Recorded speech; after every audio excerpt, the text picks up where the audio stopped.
There was a moment when the air in the room seemed to tighten. The words had already been spoken. Sharp, careless, mean to wound. Mean to wound. They hung there between them, heavy and weighting. Everyone felt it. Everyone sensed what would come next. Because there's always a next thing, isn't there? A reply, a defense, a rising voice. A need to correct what feels unfair. They were watching him. He felt it too. The heat rising in his chest. The quick pulse in his throat. The old familiar urge to answer back, to explain, to protect himself, to show that he was not small, not wrong, not weak. It would have been easy, just a few words, just enough to push the weight away from himself and place it back where it came from. He could already feel the sentence forming on his tongue. Have you ever felt that? That split second where everything inside you is ready to react, when silence feels almost impossible. He stood there, and time did something strange. It slowed. The room did not move, but inside him there was a storm gathering. Pride whispered that he must not let this pass. Anger insisted that silence would mean defeat. Even fear spoke softly, asking what they would think if he said nothing at all, because they were waiting. They expected him to defend himself. They expected the spark. Maybe they even wanted it. Conflict can be a strange kind of entertainment for those who stand outside of it. It gives them something to watch, something to judge. But in that small, trembling pause, something else appeared. A question. Not about them. Not about winning. Not about being right. A question about himself. What would happen if he did not answer?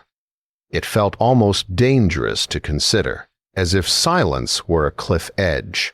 As if stepping back instead of forward would mean losing something important.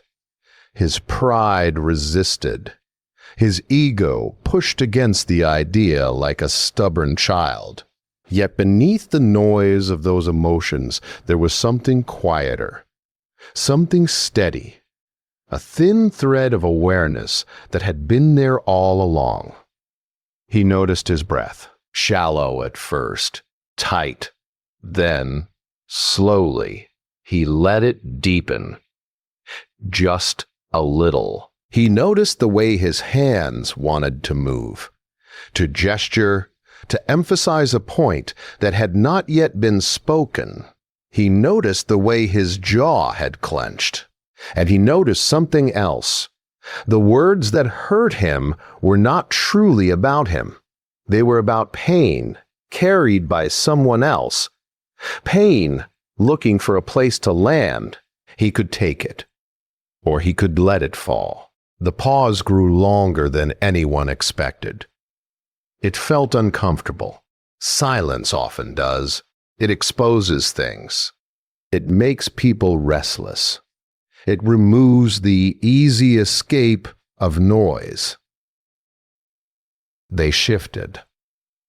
They waited. He felt the weight of their eyes, the pressure to perform the role they had already written for him, the role of the offended one, the angry one, the defender.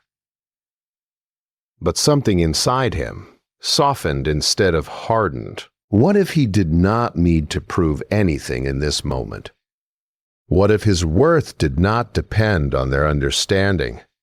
What if strength was not loud? The thought surprised him. Strength had always seemed like action, like response, like movement. But here, in this quiet space, he began to sense another kind of strength, one that did not rush, one that did not burn, one that did not need witnesses.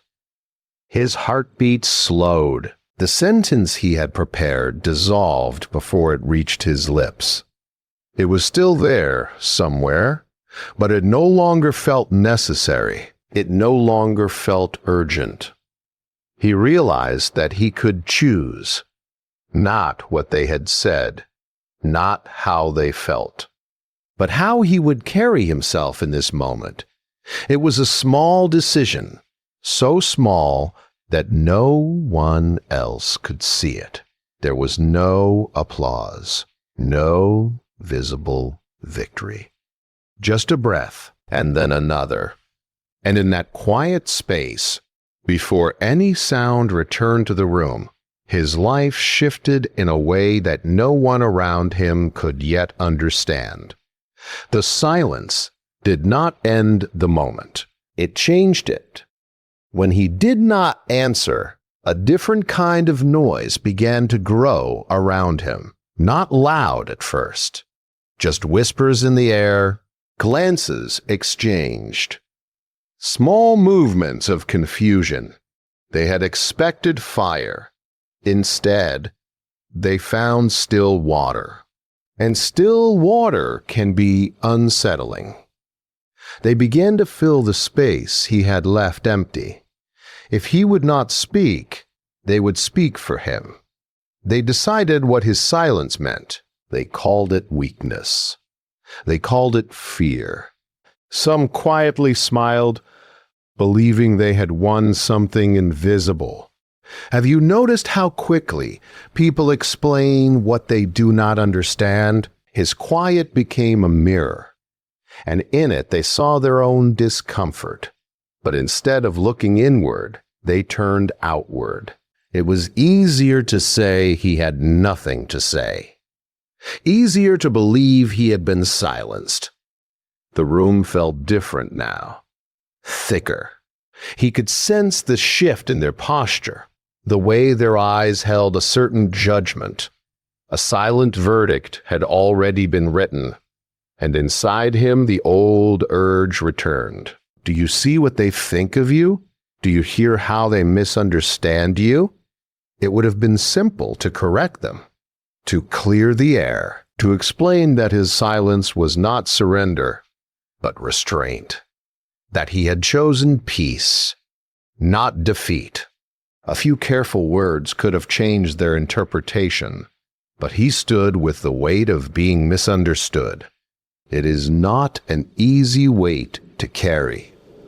There is a strange loneliness in it, a feeling of being unseen, of being reduced to an image that does not match your heart. He felt it pressing against him, a quiet ache. Part of him wanted to shout, not in anger, but in clarity, to say, "You are wrong about me," yet something held him steady. He began to observe them, instead of defending himself against them. He noticed the tension in their voices, the way their words grew sharper when he remained calm. It was as if his silence made their noise louder. Why does calmness disturb those who are restless? The more he did not react, the more they tried to provoke one, not always with open cruelty, sometimes with subtle remarks. A raised brow, a half smile, a tone that invited response. They wanted confirmation. They wanted proof that he felt small. And each time he felt the pull, he turned inward again. He listened to the stirring in his chest. He watched the thoughts rise and fall like waves. He did not chase them. He did not push them away. He simply noticed. Being misunderstood has a way of revealing hidden attachment. The attachment to being seen as strong, the attachment to approval. He began to see how tightly he had once held these things. Now, without speaking, he was being asked to loosen his grip. It was uncomfortable. Silence is often praised in stories, but in reality, it can feel heavy. It can make you question yourself. Am I wrong? Should I speak? Does this make me smaller? Avid. He sat with those questions quietly. He did not rush to answer them. And in sitting with them, something unexpected happened. The storm inside him did not grow. It softened. The more they projected onto him, the clearer he became within himself. Their words floated around him, but they no longer entered as deeply. He saw them as reflections of their own unrest, not as truths about him. That realization did not arrive with pride. It arrived gently, like the slow understanding that not every opinion deserves a response. Not every accusation deserves defense. They continued to talk, but the space between their voices and his heart widened. He was still there, still listening, still aware. But he was no longer entangled. And in that widening space, he discovered something important. Sometimes the greatest test is not in being attacked. It is in being misread. To stand calmly while others define you incorrectly requires a quiet courage. Not the courage of battle, not the courage of argument, the courage of restraint. He felt it growing, quietly, beneath the surface. They believed they had created noise around him. But what they did not see was that their noise was slowly teaching him the value of his silence. In the quiet that followed, he began to feel a new kind of weight, not heavy, not burdensome, but subtle, like the steady pull of the earth beneath his feet. It was not the weight of their words upon him, but the weight of something he had never noticed before, the weight of his own self, the small, quiet awareness that he had allowed himself to be defined by others' voices for far too long. He noticed it first as a tremor in his chest, a gentle stirring, almost like a whisper. What is mine and what is theirs? How often do we mistake the two? He looked around and saw them still speaking, still assuming, still trying to place him into a shape that made sense to them. But in that moment, he realized he no longer needed to fit. He did not need to justify, to clarify, or to defend. The air could remain still, and it would not diminish him. Silence had become a companion, not empty, not cold, but quiet and observant. And in that quiet, he began to notice the spaces between their words, the pauses that were never meant for him. They revealed intentions, fears, and desires that had nothing to do with him. And as he saw this, he felt the strange relief of understanding. He was not the source of their agitation. He was not the target in the way he had once believed. Have you ever noticed how peace sometimes feels like strength before it is understood? He had always thought strength. He had always thought strength was motion. It was the rising, the fighting, the correcting. But here, Standing still, he discovered that strength could be stillness. It could be the refusal to rise to every spark. It could be the quiet certainty that one does not need to prove oneself to exist fully in the world. And in that certainty, a small flame flickered inside him. Not loud, not burning brightly for anyone to see, but steady. A calm warmth that made his chest feel open rather than closed. For the first time, he noticed the rhythm of his own breathing, the slow expansion and contraction, and he understood that it was enough. The calm inside him did not require recognition, nor applause, nor even the acknowledgement of those around him. It simply was. He realized that his silence was not absence. It was presence in a form that few could see or understand. It was a quiet declaration of self-respect, written not in words, but in the way he held himself. His shoulders did not slump. His head remained upright. His eyes did not dart in fear or anger. He allowed the space around him to exist as it was.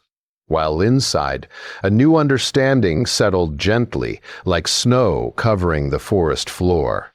Soft, silent, inevitable. And yet, he knew this was not about them. Not really. Their opinions, their assumptions, their need to interpret him, they belonged to them. What belonged to him was something quieter, something deeper, a sense that the choices he made in these still moments could shape the life he carried forward. That restraint was not weakness, that patience was not passivity, that silence could hold more power than any shouted reply. He reflected on how often people confuse noise with meaning. How often anger, criticism, and provocation demand a response, and how often those responses are more for the other than for oneself. He wondered, softly, if he had really lived fully in that space before. Had he always reacted, always answered, always tried to explain, and if so, what had he missed while doing so? The realization came slowly, quietly, like dawn pressing against the night. By choosing not to react, he was discovering a strength that was not loud or visible, a strength that did not ask for witnesses, a strength that required only one thing: the willingness to trust himself, to trust the calm within, and to recognize that his own integrity could not be measured by their understanding. And in that quiet knowing, he felt a shift. It was not sudden.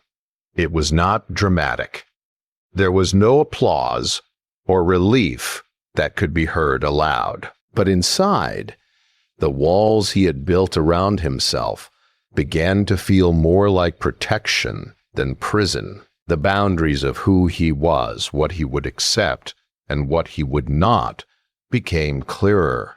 The silence was no longer just a choice. It had become a shield, a teacher, a friend. He did not need to speak to prove it. He only needed to be. And in simply being, he felt an unfamiliar peace. It was not loud. It did not announce itself, but it was complete.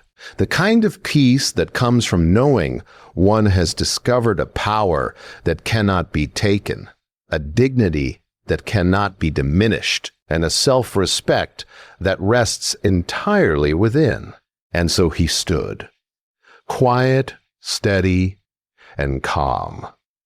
The noise of their assumptions moved around him like wind through the trees, but it could not touch him. For the first time, he understood that true power is not in the battle. It is in the quiet victory of the heart, in the strength to remain unshaken, and in the gentle, unwavering awareness of one's own worth. Time passed quietly after that moment, almost unnoticed at first. The words around him continued, the whispers, the assumptions, the judgments, that they no longer carried the weight they once had. They drifted through the air like leaves blown across a still pond, touching the surface without sinking. And he began to see something he had not seen before. The life that could grow in the space left by his restraint. It was a subtle shift, not dramatic or sudden, but steady, a feeling that stretched in all directions, reaching into corners of his mind that had long been restless. He realized that the decision not to speak had not been about them at all. It had been about him, about preserving something that could not be taken, his peace, his dignity, his own quiet authority. And the more he held on to it, the more natural it became to carry himself with a gentle strength that needed no validation. He reflected on how easily people mistake reaction for strength. How often the loudest voices are mistaken for the most powerful, and how often restraint is misunderstood as weakness. But he knew, deep in that quiet place, that his strength had grown in the pause, in the choice to observe rather than respond, in the patience that allowed his heart to settle before speaking, or not speaking at all. What had seemed like a small moment before, just a hesitation, just a refusal to engage, was now revealing itself as the beginning of something far larger. Life was unfolding around him in ways that were subtle, tender, and enduring. He noticed the freedom in simple things, the way he could move without the weight of proving himself, the way he could listen without immediately measuring what was said against his own worth, the way he could meet their eyes without needing them to understand him. And he understood, softly, that there is a kind of quiet victory in this, not one that announces itself to the world, not one that demands acknowledgement, but one that exists wholly within. A victory over the need to be seen, over the pull of reaction, over the habit of giving his energy away to those who did not respect it.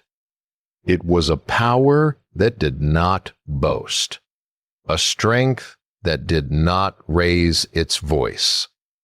And yet, it was real, deeply real, real. He could feel it in the slow rhythm of his own breathing, in the calm that settled around his shoulders, in the gentle awareness that he did not have to explain, justify, or defend. He had discovered that the greatest protection, the greatest growth, and the truest self-respect all began in silence. And in that silence, he was free. Free from their judgments, free from their assumptions, free from the endless tug of proving himself to anyone outside of himself. Sometimes he imagined what it would have been like if he had reacted. The sharp words he might have spoken, the rising tension he would have fed. Perhaps they would have been impressed. Perhaps they would have felt fear or respect. But he knew now that it would have cost him more than they could ever see. It would have cost him the calm that now sat like a gentle river within him, flowing steadily. carrying him forward without turbulence. And so, over time, the world around him continued its restless hum, but he no longer needed to be part of the noise. He moved through it lightly, observing, aware, and quietly unshaken. There was no rush, no hurry to prove anything, just a steady, unspoken understanding of who he was, what he valued, and how he chose to hold himself. And in that understanding, he felt a profound simplicity. It was not a life of grand gestures or dramatic triumphs. It was quieter, subtler, yet every choice, every breath, every pause was infused with a kind of dignity that was deeply unshakable. He had discovered that inner power does not demand attention. It does not require witnesses. It exists quietly, firmly, in the heart of the one who knows it. And so he continued, carrying the lesson gently with him. The lesson that not reacting can sometimes change everything. Silence can be stronger than any voice. That self-respect is a shield no one can pierce. And in the end, he felt a calm certainty, a quiet contentment that no one could take away. The life that had shifted in that single, small decision was unfolding, soft and steady, just as it should. And in that unfolding, he finally understood the quiet truth. Strength is not always loud, but it is always real.